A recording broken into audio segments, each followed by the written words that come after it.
ਵਾਹਿਗੁਰੂ ਜੀ ਕਾ ਖਾਲਸਾ ਵਾਹਿਗੁਰੂ ਜੀ ਕੀ ਫਤਿਹ।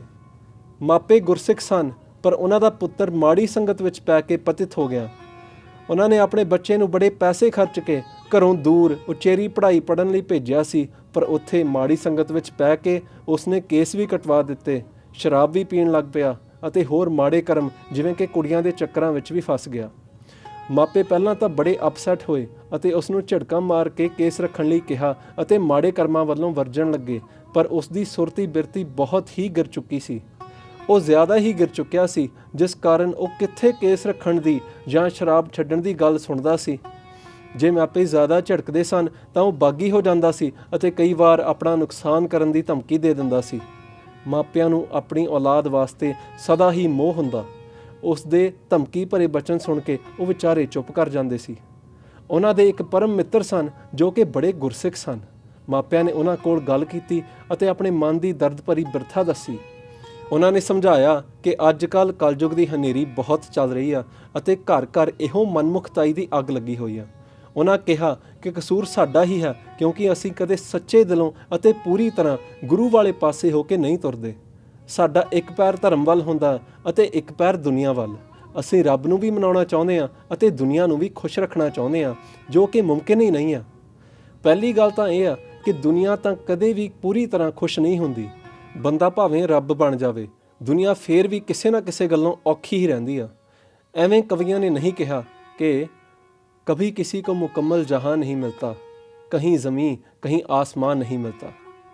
ਦੁਨੀਆ ਤਾਂ ਕਦੇ ਕਿਸੇ ਦੀ ਹੋ ਹੀ ਨਹੀਂ ਸਕਦੀ, ਫਿਰ ਰੱਬ ਨੂੰ ਪ੍ਰਾਪਤ ਕਰਨ ਦੀ ਕੋਸ਼ਿਸ਼ ਕਿਉਂ ਨਾ ਕੀਤੀ ਜਾਵੇ, ਕਿਉਂਕਿ ਉਹ ਤਾਂ ਮਿਲ ਪੈਂਦਾ ਹੈ। ਭਾਵੇਂ ਔਖਾ ਮਿਲਦਾ, ਪਰ ਮਿਲ ਪੈਂਦਾ ਹੈ। ਦੁਨੀਆ ਤਾਂ ਨਾ ਔਖੀ ਅਤੇ ਨਾ ਹੀ ਸੌਖੀ, ਮਿਲਦੀ ਹੀ ਨਹੀਂ। ਵਾਹਿਗੁਰੂ ਇੱਕ ਹੈ, ਉਸ ਨੂੰ ਰਾਜ਼ੀ ਕਰਨਾ ਮੁਮਕਿਨ ਹੈ, ਪਰ ਦੁਨੀਆ ਤਾਂ ਅਨੇਕਾਂ ਭਾਂਤ ਦੀ ਹੈ। ਇਸ ਦੇ ਇੱਕ ਪੱਖ ਨੂੰ ਹਾਸਲ ਕਰ ਲਿਆ ਜਾਵੇ ਤਾਂ ਦੂਸਰਾ ਪੱਖ ਖੁੱਸ ਜਾਂਦਾ। ਗੁਰਮੁਖ ਮਿੱਤਰ ਨੇ ਸਮਝਾਇਆ ਕਿ ਅਸੀਂ ਆਪਣੇ ਬੱਚਿਆਂ ਦਾ ਪਾਲਣ ਪੋਸ਼ਣ ਨਿਰੋਲ ਗੁਰਸਿੱਖੀ ਮਾਹੌਲ ਵਿੱਚ ਨਹੀਂ ਕਰਦੇ, ਜਿਸ ਕਾਰਨ ਉਹਨਾਂ 'ਤੇ ਸਿੱਖੀ ਦੀ ਪਾਣ ਨਹੀਂ ਚੜ੍ਹਦੀ। ਉਹ ਕਨਫਿਊਜ਼ ਹੀ ਰਹਿੰਦੇ ਨੇ। ਅਸੀਂ ਰਾਤ ਨੂੰ ਸ਼ਰਾਬ ਅਤੇ ਨਾਚ ਗਾਣਿਆਂ ਦੀਆਂ ਪਾਰਟੀਆਂ 'ਤੇ ਵੀ ਜਾਂਦੇ ਹਾਂ ਅਤੇ ਗੁਰਦੁਆਰੇ ਵੀ ਪਾਠ ਵੀ ਕਰਦੇ ਹਾਂ ਅਤੇ ਝੂਠ, ਨਿੰਦਾ ਅਤੇ ਚੁਗਲੀ ਵੀ ਕਰਦੇ ਹਾਂ। ਘਰ ਵਿੱਚ ਗੁੱਸੇ ਅਤੇ ਹੰਕਾਰ ਦੇ ਸ਼ਿਕਾਰ ਹੋ ਕੇ ਕਲੇਸ਼ ਦਾ ਖੌਰੂ ਵੀ ਪਾਉਂਦੇ ਹਾਂ ਅਤੇ ਫਿਰ ਗੁਰਬਾਣੀ ਦਾ ਪਾਠ ਵੀ ਕਰਨ ਲੱਗ ਜਾਂਦੇ ਹਾਂ। ਅੰਮ੍ਰਿਤ ਵੇਲੇ ਜੇ ਇੱਕ ਦਿਨ ਉੱਠਦੇ ਹਾਂ ਤਾਂ 5 ਦਿਨ ਨਹੀਂ ਉੱਠਦੇ। ਬੱਚਿਆਂ ਨੂੰ ਗੁਰਸਿੱਖੀ ਮਾਹੌਲ ਮਿਲਦਾ ਹੀ ਨਹੀਂ, ਜਿਸ ਕਾਰਨ ਉਹਨਾਂ 'ਤੇ ਮਾਇਆ ਦਾ ਪ੍ਰਭਾਵ ਜ਼ਿਆਦਾ ਗਹਿਰਾ ਪੈ ਜਾਂਦਾ। ਇਸ ਤਰ੍ਹਾਂ ਗੱਲਾਂ ਕਰਨ ਤੋਂ ਬਾਅਦ ਗੁਰਮੁਖ ਮਿੱਤਰ ਜੀ ਨੇ ਦੁਖੀ ਮਾਪਿਆਂ ਨੂੰ ਉਪਦੇਸ਼ ਕੀਤਾ ਕਿ ਇੱਕ ਤਾਂ ਹਰ ਰੋਜ਼ ਬੱਚੇ ਵਾਸਤੇ ਜਪਜੀ ਸਾਹਿਬ, ਚੌਪਈ ਸਾਹਿਬ ਜਾਂ ਸੁਖਮਨੀ ਸਾਹਿਬ ਆਦਿ ਗੁਰਬਾਣੀ ਦਾ ਪਾਠ ਕਰਕੇ 2 ਵਕਤ ਅਰਦਾਸ ਕਰਨ। ਦੂਜਾ ਕੰਮ ਇਹ ਕਰਨ ਕਿ ਜੋ ਭੋਜਨ ਬੇਟੇ ਨੂੰ ਛਕਾਇਆ ਜਾਵੇ ਉਹ ਪਾਠ ਕਰਕੇ ਜਾਂ ਸਿਮਰਨ ਕਰਕੇ ਬਣਾਇਆ ਜਾਵੇ। ਪੂਰੀ ਸ਼ਰਧਾ ਨਾਲ ਗੁਰੂ ਸਾਹਿਬ 'ਤੇ ਭਰੋਸਾ ਰੱਖ ਕੇ ਕਿ ਬਾਣੀ ਦੇ ਅਸਰ ਨਾਲ ਇਹ ਭੋਜਨ ਅੰਮ੍ਰਿਤ ਬਣ ਗਿਆ ਹੈ, ਬੱਚੇ ਨੂੰ ਛਕਾਇਆ ਜਾਵੇ। ਇਸ ਤਰ੍ਹਾਂ ਕਰਨ ਨਾਲ ਜ਼ਰੂਰ ਹੀ ਭੋਜਨ ਛਕਣ ਵਾਲੇ 'ਤੇ ਸਤੋਗੁਣੀ ਪ੍ਰਭਾਵ ਪੈਂਦਾ ਹੈ। ਤੀਸਰਾ ਸਭ ਤੋਂ ਜ਼ਰੂਰੀ ਕੰਮ ਇਹ ਕਰਨ ਕਿ ਆਪਣੀ ਜ਼ਿੰਦਗੀ ਵਿੱਚੋਂ ਸਵੈ ਵਿਰੋਧਤਾ ਵਾਲਾ ਜੋ ਵਰਤਾਰਾ ਹੈ ਉਹ ਕੱਢ ਦੇਣ ਅਤੇ ਪੂਰੀ ਤਰ੍ਹਾਂ ਪਰਮੇਸ਼ਰ ਦੇ ਰਸਤੇ 'ਤੇ ਤੁਰਨ। ਇੱਕ ਪੈਰ ਮਾਇਆ ਵਿੱਚ ਅਤੇ ਸੰਸਾਰ ਵਿੱਚ ਅਤੇ ਦੂਜਾ ਪੈਰ ਧਰਮ ਵਿੱਚ ਰੱਖਣ ਦੀ ਬਜਾਏ ਆਪਣੇ ਦੋਵੇਂ ਪੈਰ ਹੀ ਧਰਮ ਦੇ ਖੇਤਰ ਵਿੱਚ ਰੱਖਣ। ਦੂਜਾ ਭਾਉ ਗਵਾ ਕੇ ਭਗਤਾਂ ਗੁਰਮੁਖਾਂ ਵਾਂਗ ਆਪਣਾ ਜੀਵਨ ਉੱਚਾ ਚੱਕਣ। ਸਿੱਖੀ ਦੇ 4 ਥੰਮ ਬਾਣੀ, ਬਾਣਾ, ਸੇਵਾ ਅਤੇ ਸਿਮਰਨ ਨੂੰ ਆਪਣੀ ਜ਼ਿੰਦਗੀ ਦਾ ਆਧਾਰ ਬਣਾ ਲੈਣ। ਫਿਰ ਜ਼ਰੂਰ ਕਰਤਾਰ ਉਹਨਾਂ ਦੀ ਬੇਨਤੀ ਸੁਣੇਗਾ ਅਤੇ ਪ੍ਰਵਾਨ ਕਰੇਗਾ। ਮਾਪਿਆਂ ਨੇ ਇਹ ਤਿੰਨੇ ਉਪਦੇਸ਼ ਪੱਲੇ ਬੰਨ੍ਹ ਲਏ ਅਤੇ ਉਸੇ ਦਿਨ ਤੋਂ ਆਪਣੇ ਆਪ 'ਤੇ ਅਤੇ ਆਪਣੇ ਘਰ ਵਿੱਚ ਲਾਗੂ ਕਰ ਦਿੱਤੇ। ਇਸ ਤਰ੍ਹਾਂ ਕੁਝ ਸਮਾਂ ਬਤੀਤ ਹੋਇਆ ਤਾਂ ਇੱਕ ਦਿਨ ਉਹਨਾਂ ਦੇ ਘਰੇ ਉਹੀ ਕਰਨੀ ਵਾਲੇ ਗੁਰਮੁਖ ਮਿੱਤਰ ਆਏ। ਗੁਰਮੁਖ ਪਿਆਰਿਆਂ ਨੇ ਮਾਪਿਆਂ ਨੂੰ ਆਪਣੇ ਬੇਟੇ ਨੂੰ ਸੱਦਣ ਲਈ ਕਿਹਾ। ਮੁੰਡਾ ਆਉਣਾ ਨਹੀਂ ਸੀ ਚਾਹੁੰਦਾ, ਕਿਉਂਕਿ ਉਹ ਸੋਚਦਾ ਸੀ ਕਿ ਉਹਨੂੰ ਉਪਦੇਸ਼ ਦਿੱਤਾ ਜਾਊ ਅਤੇ ਝੜਕਾਂ ਮਾਰੀਆਂ ਜਾਣਗੀਆਂ।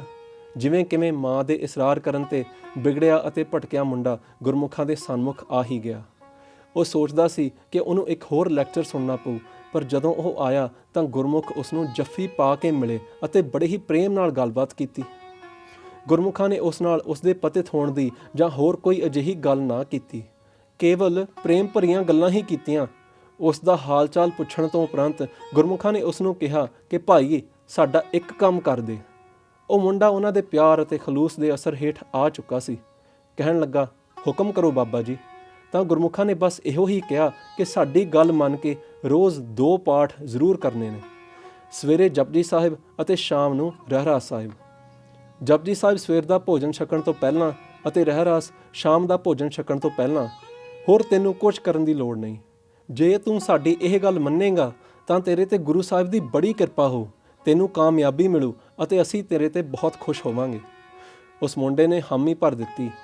ਉਹ ਲੜਕਾ ਆਪਣੇ ਪਾਪਾਂ ਨਾਲ ਭਰੇ ਮਾੜੇ ਕਰਮ ਵੀ ਕਰਦਾ ਰਿਹਾ, ਪਰ ਉਹ ਗੁਰਮੁਖ ਪਿਆਰਿਆਂ ਦਾ ਦੱਸਿਆ ਹੋਇਆ 2 ਵਾਰੀ ਪਾਠ ਕਰਨ ਦਾ ਨੇਮ ਵੀ ਨਿਭਾਈ ਗਿਆ। ਉਸ ਦੇ ਮਾਪੇ ਰੋਜ਼ ਉਸ ਵਾਸਤੇ ਪਾਠ ਕਰਦੇ ਸਨ ਅਤੇ ਜਦੋਂ ਕਦੇ ਉਹ ਘਰੇ ਭੋਜਨ ਛਕਦਾ ਸੀ ਤਾਂ ਉਹ ਭੋਜਨ ਪਾਠ ਕਰਕੇ ਬਣਾਇਆ ਹੋਣ ਕਰਕੇ ਉਹਦੇ ਅੰਦਰ ਅਸਰ ਜ਼ਰੂਰ ਕਰਦਾ ਸੀ, ਭਾਵੇਂ ਇਹ ਅਸਰ ਹਾਲੇ ਪ੍ਰਗਟ ਨਹੀਂ ਸੀ ਹੋ ਰਿਹਾ। ਉਹਦੇ ਅੰਦਰ ਨੇਕੀ ਦੀ ਕਣੀ ਸੀ, ਜਿਸ ਕਾਰਨ ਉਹਨੇ ਮਹਾਂਪੁਰਖਾਂ ਦਾ ਨੇਮ ਨਿਭਾ ਲਿਆ।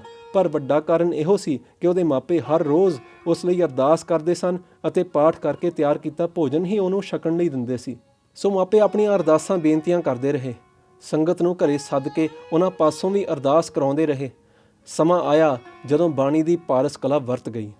ਉਹਦੇ ਦੋਸਤ ਜੋ ਉਸ ਨੂੰ ਮਾੜੀ ਸਲਾਹ ਦਿੰਦੇ ਸੀ, ਉਸ ਨਾਲ ਕਿਸੇ ਗੱਲ ਤੇ ਧੋਖਾ ਕਰ ਗਏ।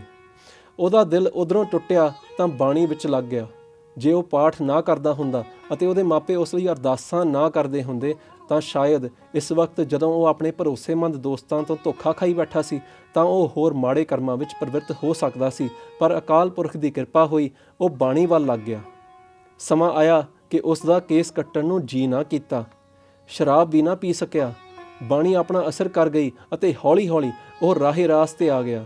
ਸਮਾਂ ਪਾਉਣ ਤੇ ਉਹ ਮੁੜ ਸਿੱਖੀ ਦੇ ਮੰਡਲਾਂ ਵਿੱਚ ਪ੍ਰਵੇਸ਼ ਕਰ ਗਿਆ ਅਤੇ ਗੁਰਸਿੱਖ ਬਣ ਗਿਆ। ਇਹ ਉਸ ਕਹਾਣੀ ਦਾ ਸੁਖਦ ਅੰਤ ਹੈ ਜੋ ਜਦੋਂ ਸ਼ੁਰੂ ਹੋਈ ਸੀ ਤਾਂ ਬੜੀ ਦੁਖਦਾਈ ਸੀ। ਆਖਿਰ ਸਭ ਕੁਝ ਉਸ ਪਰਮੇਸ਼ਰ ਦੇ ਹੱਥ ਵਿੱਚ ਹੈ।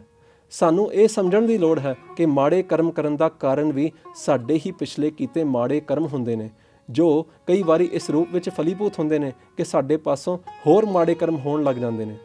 ਜਿਵੇਂ ਜਿਹਨੂੰ ਜੂਆ ਖੇਲਣ ਦੀ ਜਾਂ ਕੋਈ ਨਸ਼ਾ ਕਰਨ ਦੀ ਆਦਤ ਪੈ ਜਾਵੇ, ਉਸ ਨੂੰ ਚੋਰੀ ਦੀ ਆਦਤ ਵੀ ਲੱਗ ਜਾਂਦੀ ਆ, ਕਿਉਂਕਿ ਆਪਣਾ ਅਮਲ ਪੂਰਾ ਕਰਨ ਲਈ ਜਦੋਂ ਉਹ ਪੈਸੇ ਦੀ ਲੋੜ ਹੁੰਦੀ ਆ ਤਾਂ ਪਾਪੀ ਨਰ ਚੋਰੀ ਜਾਂ ਹੇਰਾਫੇਰੀ ਕਰਨ ਲੱਗ ਜਾਂਦਾ। ਹੇਰਾਫੇਰੀ ਤੋਂ ਹੋਰ ਵੱਡੇ ਪਾਪ ਹੋਣ ਲੱਗ ਜਾਂਦੇ ਨੇ। ਇਸੇ ਤਰ੍ਹਾਂ ਹੀ ਜੇ ਕਿਤੇ ਕੋਈ ਪਾਪੀ ਨਰ ਸੰਗਤ ਵਿੱਚ ਆ ਜਾਵੇ ਅਤੇ ਹੋਰ ਕੁਛ ਨਾ ਸਹੀ, ਬਸ ਤਿਆਰ ਬਰ ਤਿਆਰ ਸਿੰਘਾਂ ਦੀ ਤਿਆਰ ਕੀਤੀ ਕੜਾਹ ਪ੍ਰਸ਼ਾਦ ਦੀ ਦੇਗ ਹੀ ਛਕ ਲਵੇ ਤਾਂ ਉਸ ਦੇ ਕਰਮ ਬਦਲ ਜਾਂਦੇ ਨੇ ਅਤੇ ਉਸ ਦੇ ਮੱਥੇ ਤੇ ਸਿੱਖੀ ਧਾਰਨ ਕਰਨ ਦਾ ਸ਼ੁਭ ਬੀਜ ਬੀਜਿਆ ਜਾਂਦਾ ਹੈ। ਅੱਜ ਨਹੀਂ ਤਾਂ ਕੱਲ੍ਹ ਨਹੀਂ ਤਾਂ ਭਵਿੱਖ ਵਿੱਚ ਕਦੇ ਇਹ ਫਲ ਜ਼ਰੂਰ ਫਲੀਭੂਤ ਹੁੰਦਾ। ਸੋ ਕਈ ਵਾਰੀ ਇਵੇਂ ਹੀ ਕਰਨਾ ਪੈਂਦਾ ਹੈ ਕਿ ਦਲਦਲ ਵਿੱਚ ਫਸੇ ਹੋਏ ਗੁਨਾਹਗਾਰ ਨੂੰ ਬਸ ਬਾਣੀ ਪੜ੍ਹਨ ਲਈ ਜਾਂ ਗੁਰਦੁਆਰਾ ਸਾਹਿਬ ਆ ਕੇ ਸੇਵਾ ਕਰਨ ਨੂੰ ਕਹੇ। ਹੌਲੀ-ਹੌਲੀ ਕਲਾ ਵਰਤ ਜਾਂਦੀ ਆ ਅਤੇ ਇਨਸਾਨ ਜ਼ਰੂਰ ਮਾੜੇ ਪਾਸਿਓਂ ਮੁੜ ਪੈਂਦਾ। ਸਾਡੀ ਇਹ ਦਿਲੀ ਇੱਛਾ ਹੈ ਕਿ ਸਭ ਗੁਰਸਿੱਖ ਮਾਪੇ ਜਿਨ੍ਹਾਂ ਦੇ ਬੱਚੇ ਸਿੱਖੀ ਵੱਲੋਂ ਮੁਨਹਰਫ ਹੋ ਗਏ ਹਨ, ਉਹ ਸਿੱਖੀ ਵਿੱਚ ਵਾਪਸ ਆ ਜਾਣ। ਅਸੀਂ ਆਸ ਕਰਦੇ ਹਾਂ ਕਿ ਦੁਖੀ ਮਾਪੇ ਇਸ ਵੀਡੀਓ ਵਿੱਚੋਂ ਸ਼ੁਭ ਸਿੱਖਿਆ ਗ੍ਰਹਿਣ ਕਰਕੇ ਆਪਣੇ ਬੱਚਿਆਂ ਨੂੰ ਸਿੱਖੀ ਵਿੱਚ ਮੁੜ ਲਿਆਉਣ ਵਿੱਚ ਸਫਲ ਹੋ ਜਾਣਗੇ। ਵਾਹਿਗੁਰੂ ਜੀ ਕਾ ਖਾਲਸਾ, ਵਾਹਿਗੁਰੂ ਜੀ ਕੀ ਫਤਿਹ।